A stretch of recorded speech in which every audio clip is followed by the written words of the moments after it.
down the hammer and pick up the pencil. You're about to listen to the Savvy Radio Show. Learn from real-life real estate investors, experience revealed with the Savvy Landlord as your host. Ladies and gentlemen, boys, and there's some girls out there, maybe one or two that listen to the radio show. This is your friend, Steve VanCauwenbergh, the Savvy Somebody. And, there's some times where you have to be caught off guard. You're going to have to do something you've never done before. And I've never done this before. I'm going to interview somebody that I've never met. Now, how does that sound? I know that sounds kind of crazy, wild. And let me be honest with you, it is. But I think that if you don't step into the darkness, you may never learn. You may never grow. You have to go to areas. You're going to have to buy properties you've never bought or thought before. I never knew that I would be in the entrepreneur endeavors that I've ever thought that I would ever be in, because I stepped into the darkness. And what I mean by darkness, not in a negative way, in a way you just don't know anything around you. And that's what about my man right here, Lamont Woods. Yep. He is from Monroe, Louisiana. Now, there is a connection there. He is mad friends with a really good friend of mine, Scooter, down there in Monroe, another superstar real estate investor that has been on the Savvy Radio Show. And long story short, those two are homies, and they connected me together. And next thing you know, Mr. Lamont wanted to go on a radio show. And I'm like, I'm about it. And see, the great thing is that he asked, and that's the success of life. If you don't ask, you don't receive. It's a biblical principle. It's a reality. If I don't ask for a reduction on the price, I won't get it. That could be $5,000. That could be $10,000. That could change your life forever. You could do something mighty with it, but it all starts with an ask. And so that's how this is all going to go down today, ladies and gentlemen. I'm going to interview somebody without script, without notes, and I don't know. I asked him two questions. Tell me about your real estate. He says he got 60 doors. I said, woo, it's going to be all today. 60 doors. One thing that Lamont said that was very powerful, that he went full-time 3 years ago. Now, I'm kind of excited. I always wonder, why do we wait so long, or why is there a certain time? But he went 3 years. We're going to hear about that. And he's done some creative deals, which I got juicy about that. But here's the ultimate thing that really touched me about Mr. Woods that you're about to hear, is that he wanted to be an entrepreneur with his family, with his dad and his wife. Let me tell you something, folks. That's what it's all about. It's about being with family, about having the opportunity to bless some people in your family, that you may be the strong one and you may need to pull somebody out. You may be to put your arm around somebody else and encourage them, say that, yes, you could do it. You could start that small business, or you can do this side hustle to be successful. Now, I know I'm getting old here, folks, and I got these super long intros, but I want to set precedent that anyone at anywhere can be wherever they want to be if they just ask, and they do. So please welcome Mr. Woods. What up? How are you? What's going on, man? I'm all right. Appreciate you for the opportunity. I'm a huge fan of yours, man. I'm a huge fan. Man, I'm honored. I don't even know what I do, but I just love hearing stories about people that did it. Have you heard about this TV show called The Billionaire Undercover Billionaire? Have you heard of that show? Okay, you need to put that on your list. You can buy it for $10 on Amazon, or you can get Hulu and watch it on Hulu. But I watched it last night with my wife, and it's a billionaire that takes 90 days. He made a goal, 90 days, to be a millionaire in 90 days. And they gave him $100, and they dropped that dude off in Pennsylvania, Erie, Pennsylvania, with nothing, with a car and $100. And you would appreciate this, because I know you probably have grinded it out. You probably have sacrificed. You probably have missed a few meals or opportunities, but it's really genuine to see somebody with nothing, basically begging for, he was looking through trash to find something to flip, to find tires in the dumpster. Now, I've only watched episode 1, but a lot of my friends have turned me on to that. And, I want to hear your story of how you can't just get 60 units overnight. So bring us back to, you know, where it all began. Where'd you grow up? Tell me about your parents. I, okay, I grew up in Monroe, Louisiana. I've been here all my life. I'm 31 years old. I had a mom and dad growing up, great parents. They taught us how to work hard. My dad was a grinder. He always had this saying, like, this dog gonna hunt. And that was basically saying, like, we gonna get out and do whatever it is that we gotta do. I had a great mom. I have 4 sisters and brothers. Plus me, that makes 5. I have 2 sisters, 2 brothers. So that makes 5 children. And they did the best they could do with us. But I always seen my mom work hard, go to work, cook, clean. I seen my dad work. And he'll go to work. He worked at like a rehabilitation center where he'll go to work and work on properties and stuff where they house their clients in and stuff. He always been a carpenter and stuff. And in my family, somebody always owned the real estate. So my dad and his best friend, they was partners. Like my dad's best friend would go out and buy the properties, and my dad, he'll work on them. My dad had built cabinets and sold cabinets. He just did a lot of different things. And when I was young, I wanted no part of it, but I always knew, like, all right, I kind of knew, like, hard work and coming together as a team. Like, I learned a husband and wife team like my mom and dad, because that's how they didn't make a lot, but they was able to take care of 5 kids for the fact of, like, they worked together. So I kind of learned that and started working a job, different things like that, and just found out I wanted to just be a full-time entrepreneur. I wanted to create some of my own, because I never found a job that it was something I loved to do. You know, I was making $30 grand a year, and after taxes, I bring home $26,000 a year. And I kind of knew that wasn't what I wanted to do. You know, my wife was my girlfriend at the time, and she had already had a child, and now we got 2 children of our own, so that makes 3. And it was just kind of trying to figure something out to build a better life and better living for my family and different things like that. So what jobs did you do while growing up, or like when you first graduated high school? What job did you work? I worked at Coca-Cola plant. I was a merchandiser. I go in and stock the shelves and different things like that. I did a lot of different jobs, but that's one of the jobs when I got later on in my 20s that I kept the longest. I worked there for like 4 years. Then I started working at Choice Brand. It's a beer company. I was doing the same thing, going in the stores, Walmart, the Brookshires, and the gas station, stocking the product and different things like that. That's what I kind of was doing later in my 20s. So you got the understood real estate kind of from your dad, because he was always working on people's properties. Yeah. And how about your siblings? Are they entrepreneur? Did they get jobs? What are they up to? Yeah, my brother, he's a manager at AT&T. My other brother works at Coca-Cola. Both my sisters have their own business, but they work full-time jobs as well. One is a teacher and one is a manager at Walmart. And so we all kind of picked up on the entrepreneur spirit, but I kind of took it to another level with my 2 little sisters. They are entrepreneurs and they work a full-time job as well. One of them, she sells shirts and she does like crafty different things. And one of my sisters, she sells like different products and things like that. So we all kind of instilled that from my granddad and my dad and things like that. So when did the reality hit you when you wanted to be an entrepreneur? Like, is this all that you could remember? And did you have any side hustles growing up? No, I never did. The American dream was just go to work and do what you're supposed to do. That's how I looked at it. And I'm real big into music. And I draw a lot of inspiration from music and just reading about how guys built their own record labels and they did their own thing. And just watching my dad, because my dad had a fortunate situation that kind of changed my life. He was working at GB Cooley for like 20-something years.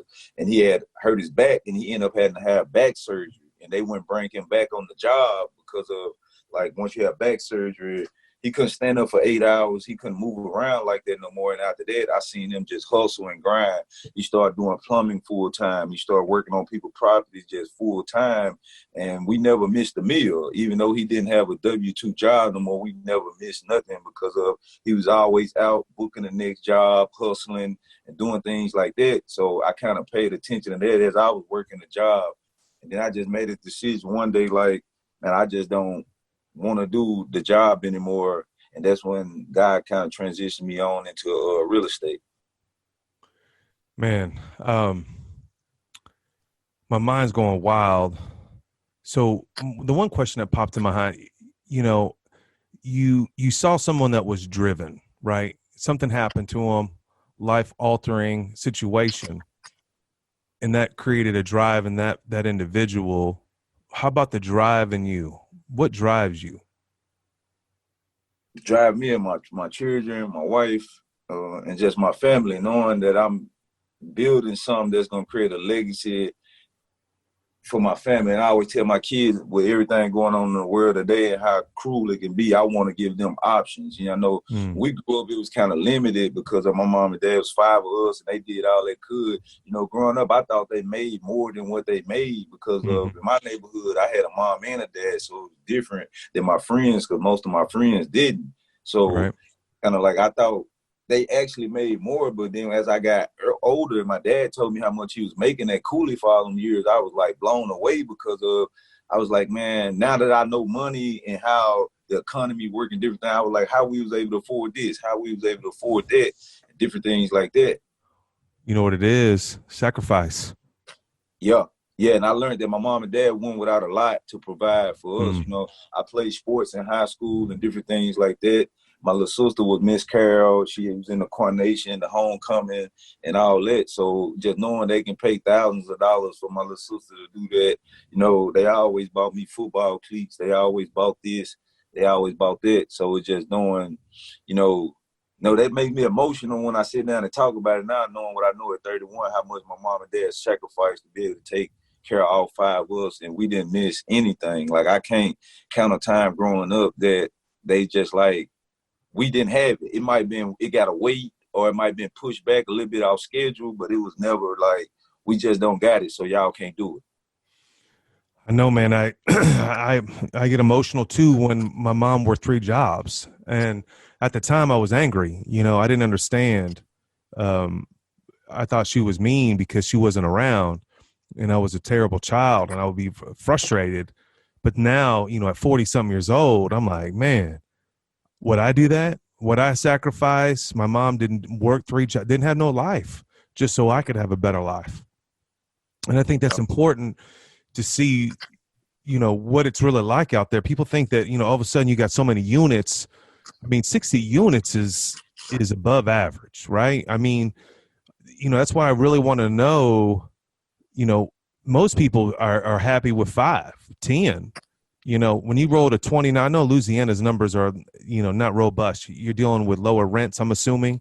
Yes. You're like $500 a month, $400 a month. I'm just assuming, but still, 60 units is commendable. What's the driving force on that now? Is there, you know, you see on TV, people want cars and all this jazz. That's just not me. But like, what's the driving force to you? Is there a goal? Is there a number?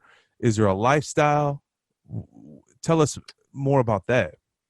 Not so much of it, just continuing to build. You know, I look at my journey and how I started. You know, quick story was in 2015, me and my wife was in 2014, we moved into a property and we was living there, and we was living in the property.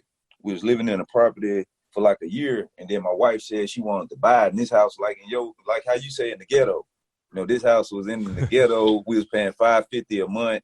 And my wife came to me the following year. We moved there in 2014, 2015. She said, I want to buy this house. And I was like, man, I don't want to buy this house. I don't see myself living here for the next 10 years. Why would I want to buy this property? We went back and forth about it. Then she just kept on talking about it. And Century 21 was property managing the property, and we'll go over there to the office to drop our rent off. And so one day my wife was just like, I'm going to ask them, do they want to sell it? And lo and behold, when she went and talked to the property manager, he was like, I think my investor does want to sell. So keep in mind, we stayed there. We paid the rent, $550 a month. We was never late with our rent. And the following year, we purchased the property.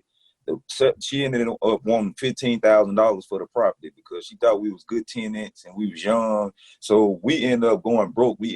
That year, it had to be God. I ended up getting like $7-some thousand income tax. She ended up getting the same thing. So we put the money together. We had like a couple $100 left in our bank account, and we bought that property. Like, we just bought it. I was 25 years old at the time. We just bought it. We didn't know what we was going to do. I went and got counsel from my mom and my dad. I was scared. I was nervous because, you know, when you're not working, when you're not making a lot of money working, income tax time is kind of like your re-up. Like, you know, you get this money and you like, I'm going to, you know, stretch this out as far as I can because I know I'm not making much on the paychecks. So, but that year we sacrificed, and like I said, I always thank God she birthed the idea. My wife kind of amplified the idea of real estate. I had it in my mind growing up, but she took it to another level when she was like, let's just buy the house. And I didn't want to do it. We went back and forth, had arguments about it, but we ended up doing it. And when we closed, I was like, man, we own the house, but we only got like 600 and some bucks left. And that's kind of, after that, that's when I went on research and different things like that. But that's kind of how the real estate journey started. Buying that first property, 2015, we owned it free and clear. And that's kind of where it all started. You know, first of all, I got to meet your wife. That, you know, starting with one, living in the mug, and now you got 60. But here's an interesting thing you said that was very powerful that I see a lot of young investors or investors in general, they have this thing called analysis paralysis. You sound like you're a very detailed person where you manage the money or watch the money. And when, you know, you kind of calculate everything like, if I'm going to live for 6 months, I need this much money. I got to have this much revenue. But in my mind, you're rolling the dice, right? You're like, okay, I'm putting all my eggs in this house and I don't know what I'm going to do. And it created this fear in your heart. How in the world did you overcome this fear? And obviously you would laugh about it now because now you have 60 fears. You bought 60 of these mugs. But come on, Lamont, tell me how you came over that. I mean, you just on faith. I mean, tell me what was going and how long did you heal from that? Because I know you must have been shaken because you said it 3 times when I was just now.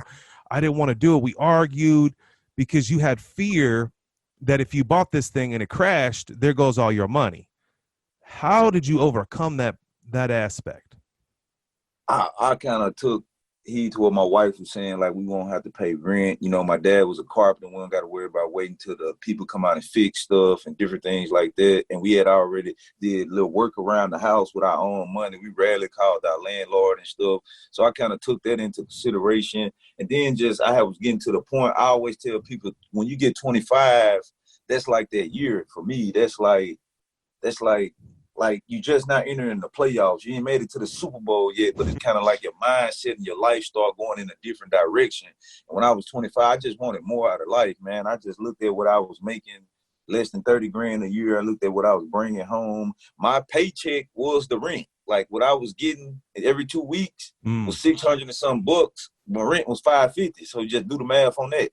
You know, so I kind of like, man, I don't got no choice but to go for it, and just seeing how confident my wife is. Like my wife, like got ice in her veins. Like nothing. I'm over calculated, but she like, let's get it done. She don't think. I think 10 times about it. She might think twice, if that. And she just like, let's pull the trigger and get it done. So seeing how confident she was in it, and it kind of rubbed off on me. And my mom and dad would just kind of like, go for it. If that's what you want to do. And just, you know, them 3 people that I love dearly, my wife, my mom, my dad. So. Now, was there anybody else in your community, in your network that not at the time, buys houses? Nope, not at the time. Not at the time. So you were the first one, and you're like in your tight community, your knit family, that took a leap of faith. Yeah, like that. My mom and dad had a mortgage on the property. They owned the property. My uncles and aunties, everybody, family owned. I've seen buy houses and stuff growing up. That's what a real estate idea was already embedded in my mind, but not just cash money, you know, like not just taking your last dime, your income tax and saying, hey, we only had like $16,000 and some dollars. We spent 15 plus closing costs, you know, on the property. So I took a huge leap of faith, but looking at my situation and looking at where I wanted to go, I was willing to make that sacrifice to just get it done. Man, it's inspiring for sure. So what happened after that? Like, what was the next? So how long did you take to calm down, or how long did you feel comfortable? You know, you're still working your same job at the time. Yeah, and we ended up staying in the property. We was working the same job, and we didn't have to pay rent for like a year, and then we ended up paying my wife's car off. So we ended up saving a lot of money. Our income went up because we didn't have a $400 car note no more. We didn't have $500, $50 rent. So, you know, we were not working the best of jobs, and our income went up. So we stayed there for the remaining year. Then after that, we ended up, my wife was like, let's buy another house and move out, you know, move in a better neighborhood for the children and stuff like that, which, you know, I was scared about that. But we ended up doing that. And we got an FHA mortgage. That was 2017. We ended up moving into, that was 2016. We moved into our new property. You know, we put the down payment down and stuff like that because we had been saving up because we didn't have rent. And then once we moved into the property that we're in now, I rented that house out for $565 a month. I got a $400 deposit and I got $565 money order, and that just changed my life, man. I was like, my paycheck $600 and some dollars, but deposit plus the rent, I got almost $1,000 right here. And the only thing I did was I took a phone call, which I was scared to do because when I put the for rent sign out, people was calling me, and I remember texting my wife at work, like, we both was at work. I was like, man, I can't believe people calling me to rent this place, you know, because, like, you know, I didn't think it was going to be that many people calling like that at the time. And I got that $965 and it changed my life. I was like, man, this more than my paycheck. And then after that, it was just kind of off to the races. Bam. Man, this is phenomenal. You phenomenal, man. So what happened? I mean, how do you get to 60, homie? I mean, come on, what was this, 2016, you say? 2017? Yeah. I mean, that's only like 3-4 years ago. How do you get to 0 to 60 in 4 years? Well, 3 years. It was sort of, so after I rented that, we moved to this house. I got that money. I had rent coming in every month. They wasn't the best tenants, but they did pay their rent every month. And I was like, man, I stumbled. I started reading, man. So when I was at work, how I got to 60 was when I was at work, it was no music. I'm a big fan of music. It was no music. It was no YouTube, and it was straight podcast. That's how I come across your podcast. It was straight, like, listening to Les Brown and different things like that. It was programming my mindset because I was telling myself and I was telling my wife every day, man, if we can do this again and again, like, look what we'll be. So I just sacrificed a whole bunch and wasn't listening to the music. I write my goals down, man. I started reading books, man. I can't tell you how many books I sit in my car on lunch break and read. Like, I read so many books and just programmed my mind. And after that, I stumbled across wholesaling. And I was like, what if because I grew up what debt was like death. Like, my mom, it was like death. My mom and dad didn't preach debt. Nobody in my family preached debt. It was always, you didn't have the cash to buy it. So with me buying that first property cash, my mind was programmed like, man, I got to do this cash, you know. Right. But I had started looking at wholesaling, like, what if I wholesale some properties and I took that cash plus the rents I'm going to get, because the rents on that was going to net me out. That was going to gross me out like $6,000 and some dollars a year with the only property that I had plus the savings. And if I wholesale the free properties. So one time I stumbled across and I got a property on the contract for a wholesale. And I couldn't find a buyer. I had like 10 different people come look. Nobody wanted to buy it. And I was riding through I was leaving work and I was riding through this neighborhood and I seen a We Buy Houses signs. And I called this sign. And this young guy answered the phone. And I was like, I almost got the wrong number. I was like, y'all buy houses? He was like, yeah, we buy houses. And the guy, he was like, I'm going to come check it out. I wanted like $6,000 for the property. And the guy, his name was Scooter Howell. He came, checked it out. And I seen this young guy pull up in this big truck. And I was just like, he jumped out. And I was like, man, who you work for? Stuff like that. He's like, nobody. I work for myself. Me and him, he didn't want to buy the property, but it was a blessing from God. This is like the best thing, one of the best things ever happened in my life. He didn't buy the property, but me and him sat out there for like 2 hours and talked. And he was at that time, Scooter had to be like 31 or so. He was like, man, I got 60-some units. I've been full-time entrepreneur for the last 2 years. And he was telling me about like leverage and stuff. He kept saying the word leverage, equity, and different things like that. You know, I was just stuck on cash. And after I ended up talking to him, like, he just inspired me, man. I never seen nobody that young that was in charge, like just young and in charge. And the things me and him sat out there and talked about too, I went home and researched the hell out of all that. It was like my homework. I learned about leverage, equity, cross-collateralization. I learned about so much just from talking to him for them 2 hours. And that's how I got to 60 doors, by calling the sign, asking this guy to buy a property. Do we want to buy a property? But he didn't buy the property, but he gave me $1 million worth of game. He gave me more than $1 million worth of game in 2 hours. And that guy, everything that I'm doing today, like, a lot of that comes as a result of being inspired and motivated by him. I always text him once a month and tell him, like, he changed my life. Just meeting a guy that wasn't arrogant, that was humble, and that was just young and in charge. And just seeing him and meeting him, that's kind of what inspired me and made me take off. Man, you're gonna be huge in the community, man. Do you know how many lives you're gonna impact with just that right mindset? I mean, look how Scooter, his impact, and then it's just gonna be generational. I mean, you won't make a difference if your heart is right. So how'd you get these 60? And then After that, I ended up getting a deal. I was looking for properties. I ended up owning financing a property. I owned the finance the property because, like I said, I was still stuck on cash. But I remember what Scooter had told me, different things like that. I ended up owning financing a property. And then one day I was just listening to a podcast, and the guy was talking about he had 100 and some units, and he was talking about scalability. And that's the first time that word really sunk in with me, besides talking to Scooter. So I was kind of like, man, I want to scale. So I got rid of the fear of debt and finance and going to the banks. I was at work. I changed clothes, put a shirt and tie in the damn car on my lunch break, went to the bank, could have lost my job and got fired. I went to the bank and I talked to the lender that Scooter told me about when me and him was standing out there talking. And I had already been reading and like programming my mindset. So when I went and talked to the lender, I knew what I wanted to do, how I wanted to do it, and all that. And he kind of added to the ideas I already had, and we shook hands, and he was just kind of like, let's do business. Send me your tax returns. He sent me over a template rent roll and financial statement. My wife, like, that's my business partner. She does all that stuff. She got it put together for me. And after that, I just started going out finding deals. My first deal I closed with the bank. I had the property that I purchased, me and my wife. Then I had an owner finance. And then Scooter told me about a guy. I went and met Scooter on my lunch break. I took so many breaks on lunch break, I could have been fired, man. But my dreams was important. And I met Scooter. Scooter was like, I'm not going to buy these 3 properties, but you can buy them if you want to. And I kind of talked to the guy. Me and Scooter talked to him. We was over there, and he wanted like $55,000 for 3 properties, and they was cash flowing like $1,265 a month. So I was like, man, I don't got the money. I did the math, the down payment. I don't got the money. So I ended up getting it under contract and going talking to the bank. And I had this property in 2015 I put up for collateral.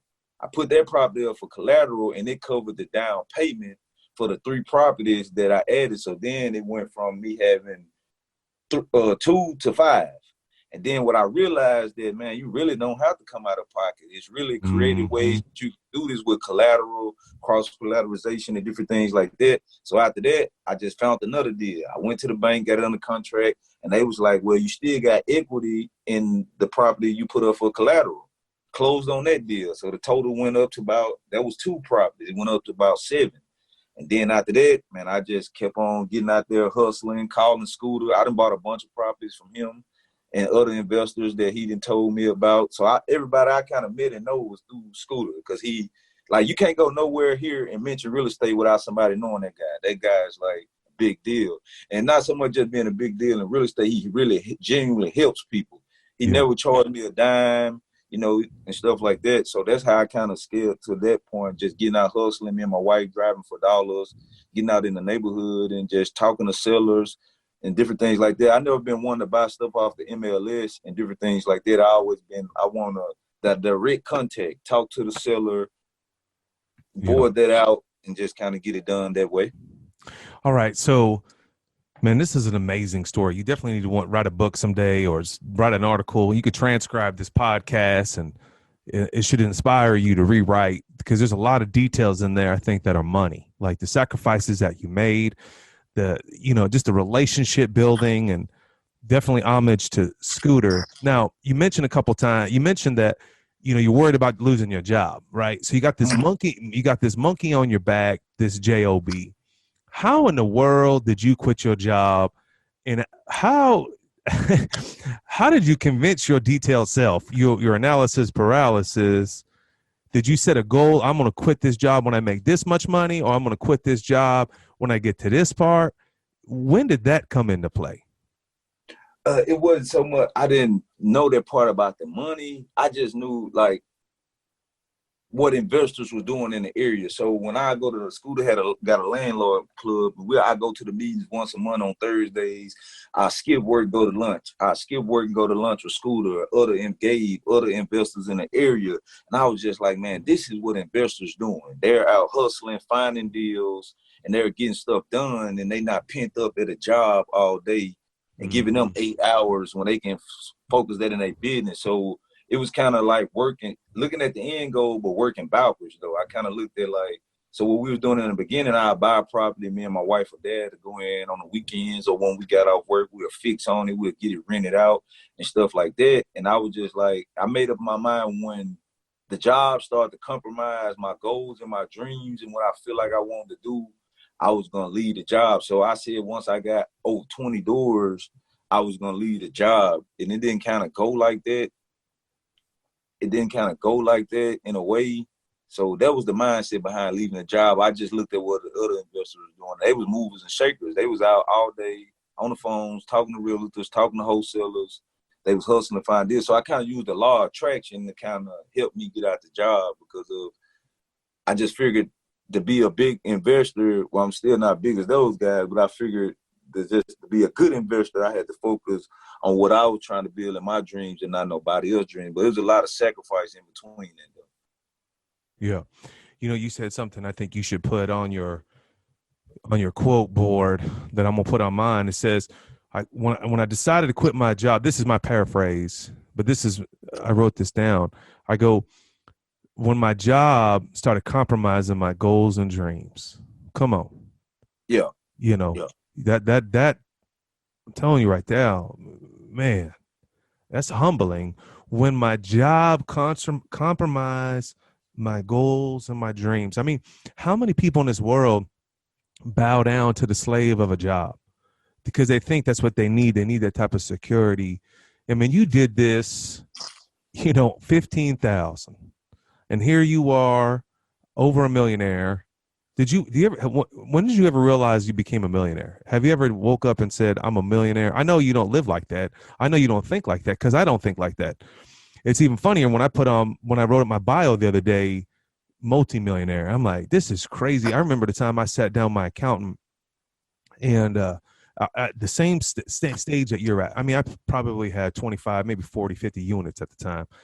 And I'm sitting down with my accountant, and we're having pizza, going over my taxes, blah, blah. And I'm like, when did I'm trying to think, Charlene was her name, Charlene Monier. And I was like, Charlene, when did I be, am I a millionaire yet? She said, Stephen, you've been a millionaire for a long time. What have you ever realized that you are a millionaire? Yeah, I have, man. It's crazy and humbling to think about it. Like I think it was one of the deals we did. My banker, Miss Courtney, I love her, and she told me and my wife to get our rent roll and stuff together, because we was gonna present it to the board to get this deal done. And we actually were just doing the numbers and looking over at the rents and the things that we was making and plugging it all into the system. And I just looked at it and I was like, damn, man.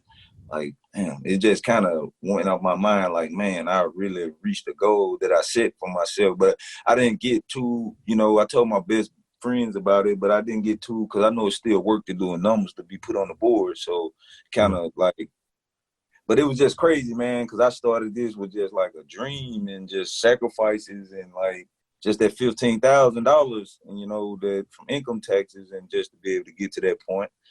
So I thought about it for a second, but then it was just like, it's just more work to get out there. Back to work. I know. I think the same way, man. I mean, we on the same page, homie. I felt the same way.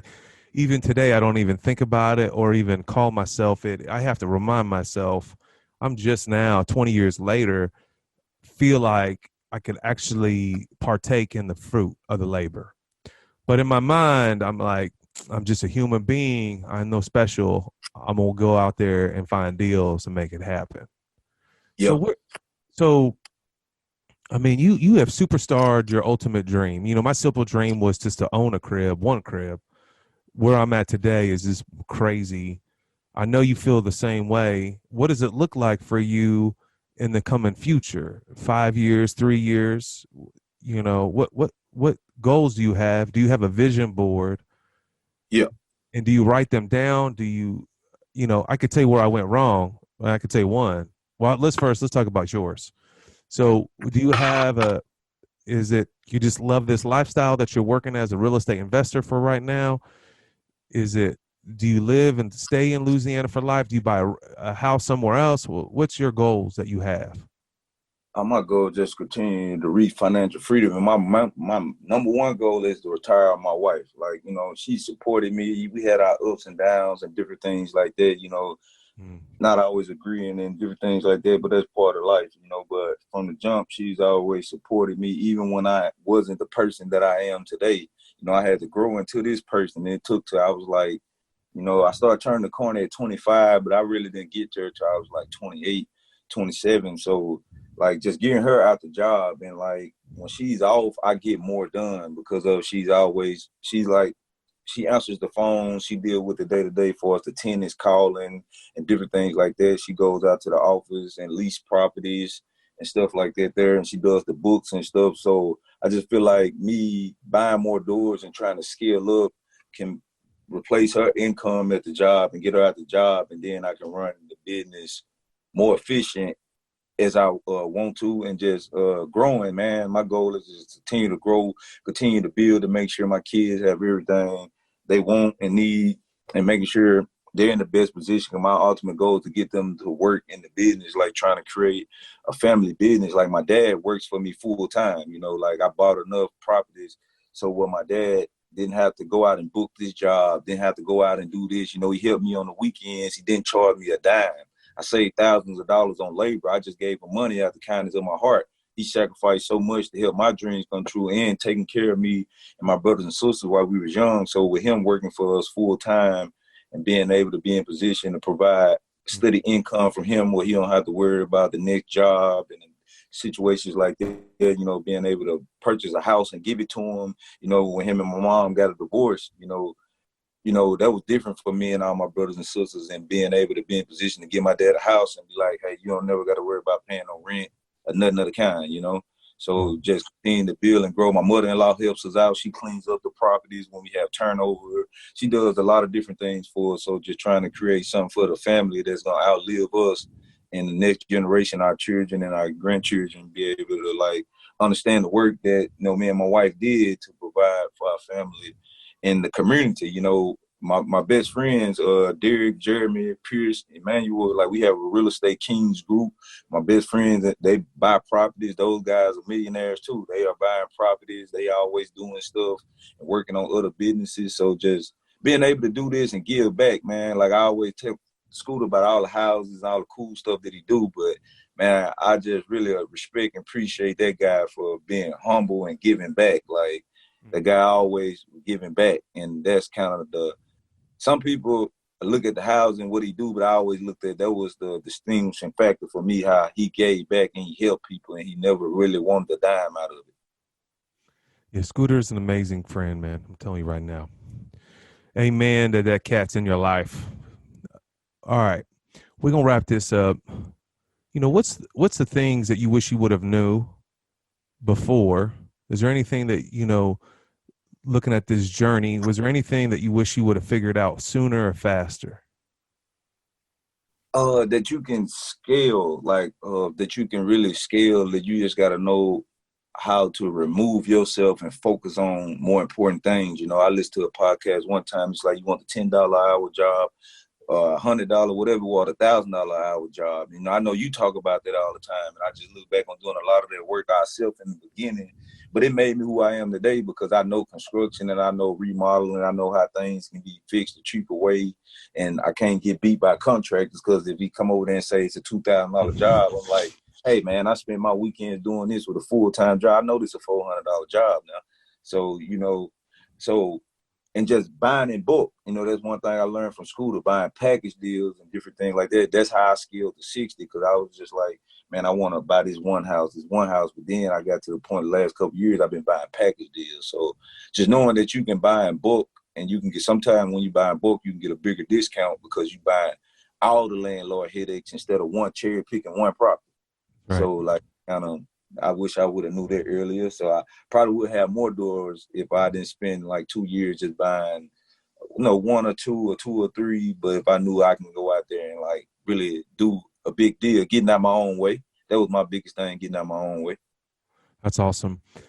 And now you are probably going to raise up some young investors out there. I'm assuming there's some people drawn to you from your success. What advice would you give them right out the gate? Bet on yourself, man. Come Bet on. on yourself. There Chase you your go.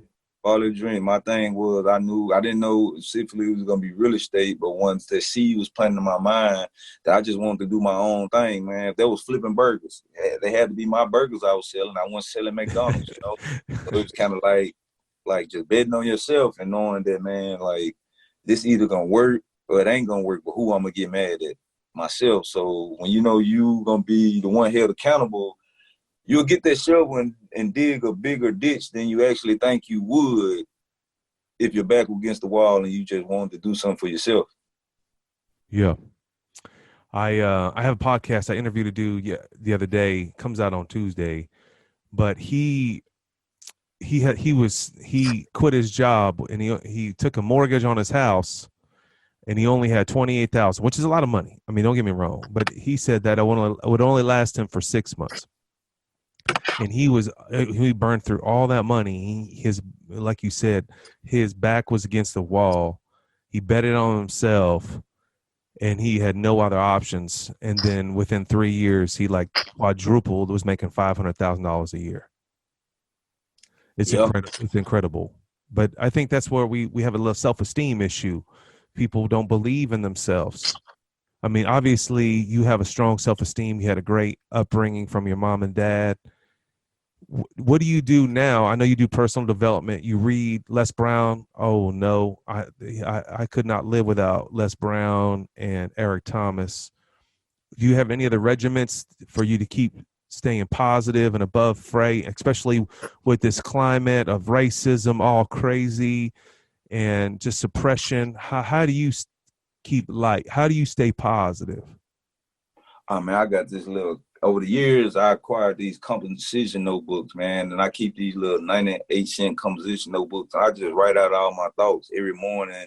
You know, I write out different thoughts, you know, my moves for the day, keep myself on schedule, and I just write out my dream life, where I see myself, I see my wife, my children, you know, my family, our business, the things we're trying to do, you know, we're stepping off into other sectors of like managing other people properties, fixing other investor properties, different things that we starting to do as of now. And I just try to, that little journal, man, that little composition notebook is kind of like my life. One day, my goal is to pass them down to my children and they go out and like read it and they understand all the long talks and the conversation Dad had with them and what I was trying to instill and plant in their mind and different things like that. So I live in my own world. And that composition notebook, when I open it up, I kind of get a chance for 30 minutes or so to block out what's going on social media and in the news and different things like that. That's awesome. You know, I mean, I'm assuming you're familiar with Jim Rohn, but what you just explained was a legacy technique where you're creating this legacy now and you're passing it down generational, and what's keeping you motivated is this the purity of knowing that you're pushing the ball for many more people in the future. It's commendable, man. Man, I'm excited, man. I'm excited to meet you someday, pretty soon. If you ever need anything, you know, you got my number. You know how it is. I'm just like Scooter. That's why we're friends. You know, if you ever need anything, is there anything else you want to say to the world of the internet, of entrepreneurs, anything else? Can anybody contact you? Are you willing to love on some folks, or do you need a mentor? Is there anyone, you know, tell me what you need and tell me what you could help some people with. And if you want to drop your phone number, that's fine with me. Yeah, I say, man, my advice to people is you just write your goals down, what you expect from it. You know, you wake up every day and you write your goals down and you have a plan, because if you don't have a plan, you know, you're not going nowhere. You're spinning around in circles.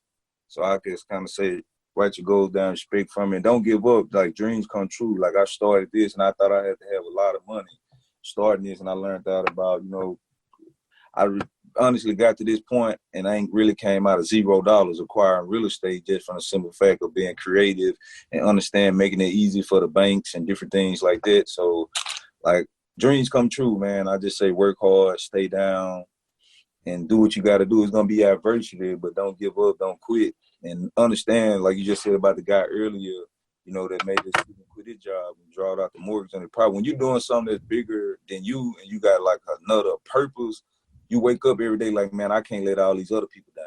So even when you don't feel good, when you feel bad, you worried about this, you worried about this, like, man, I got 10 more. If it's 10 people in line, you know more. You got 9 more people behind you that's depending on you and counting on you. So they don't move and react unless you move and react. So you have to go out and just get it done and believe in yourself like that. You got to go out and get it done. Awesome. All right, Lamont, I appreciate you. How can somebody get a hold of you if you want to share? Do you want to share that phone number? You don't have to. I'll cut this off on the podcast. Yeah, if people want to talk real estate, man, I hope I'll get a chance to come back and get on the show with you, man. Like I say, I'm a big fan and talk about some of the deals I've been able to put together one day. Yeah. I think that'll be good for the audience to hear. But the phone number is 318-307-9237. They can reach me out. If I don't answer, you can just text me and let me know how you heard. My name is Lamont Woods. I'm a real estate investor in Monroe, Louisiana, and I'm always looking to connect and just talk real estate with people and try to help. Love to see other investors ask me questions and then go take the information and flip it. And they send me pictures like, man, I closed on my first deal. I got the keys and stuff. When I get those pictures and those messages, happier than my closings, because like this advice really helped somebody else the same way that the advice Scooter gave me helped me. So, you know, it's kind of like just paying it forward. Yeah, I love it. All right, we'll definitely have you back on the show. And if you need anything, just let me know. Have a great day. You too, man. Thanks for listening to the Savvy Radio Show. Glide online and listen to our other motivating episodes at savvyradioshow.com. Connect on Twitter @LandlordBook and always be buying assets.